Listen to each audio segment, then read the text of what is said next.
Bonjour. Voilà, heureux de vous accueillir à Nancy, au centre de l'Église. Merci. Voilà.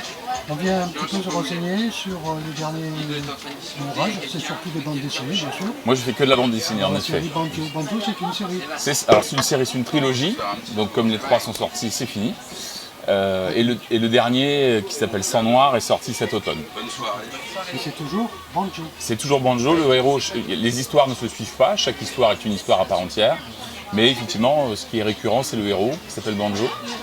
Et qui s'appelle Banjo, enfin, on le surnomme Banjo parce qu'il joue du banjo. Et quand il joue du banjo, on peut l'écouter, parce qu'il y a des QR codes dans l'album qui permettent d'écouter le héros jouer de la musique. Ah oui, c'est original.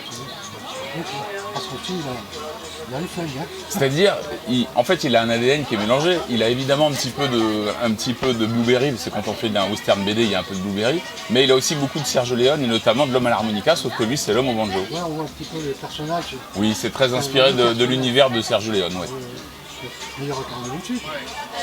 Il y a les trois, et donc la trilogie est finie. C'est une sorte d'hommage à ma hauteur, à la trilogie du dollar de Sergio Leone. Ah oui, donc.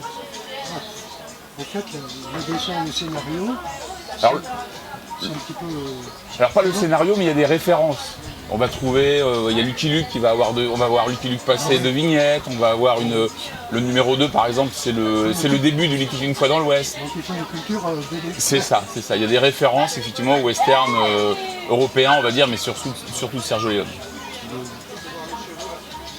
Si vous prenez le début du tome 2 par exemple, on reconnaît en effet le début de Lucky Luke une fois dans l'Ouest avec les vrais personnages, dont notamment Jack Elam, qui est une tronche du western spaghetti.